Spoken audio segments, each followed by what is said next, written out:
लुका प्रमाणे जेजू क्रिस्ताचे शुभ वर्तमान 12 वळ 39 ते 48. हे मात जाणो जायात, खंयच्या वखदार चोर येतलो तो घराचो धोनी जाणो आसलो जाल्यार दुबावीन तो जागृत रावतलो आसलो आनी आपलें घर फोडून नागोवंक दिवचो नासलो. तुमी तशींच तयार रावात, कित्याक चिंती नासलोल्या वेळार मनशाचो पूत येतलो. तेन्ना पेद्रून म्हणलें, सोम्या, आमकांच वो हेरां सोमेस्तांकूय तूं ही वोपार सांगताय? सोम्यान अशी जाप दिली, घरांत आसतल्यांक वखदार जेवण वाडून दिवंक दोनयान आपल्या घराब्याचेर अधिकार दिलोलो कोण विस्वाशी आनी शाणो कारभारी जायचो तुमकां दिसता?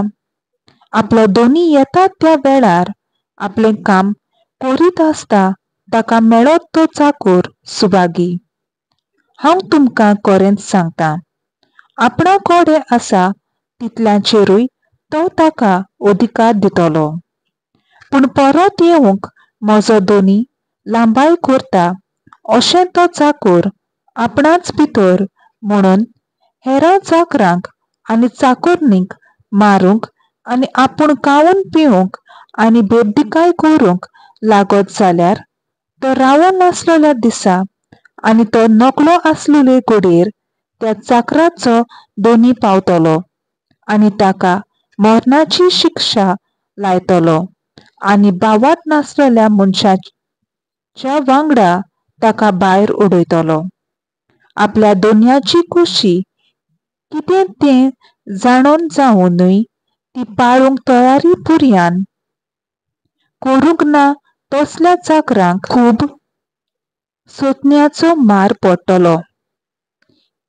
ती कितें तें नकलो आसलोल्यांक ताच्या कर्तुब्यांक कास्त फावो जाल्यार ताका थोडेच सोंते पडटले. ज्या कोणाक देवान चड दिलां ताचे कडचें तो चड मागतलो आनी ज्या कोणाक देवान चड पातयेलां ताचे कडलें तो चड घेवंक रावतलो. देवाचें उतर हें. देवाचो व्हड उपकार.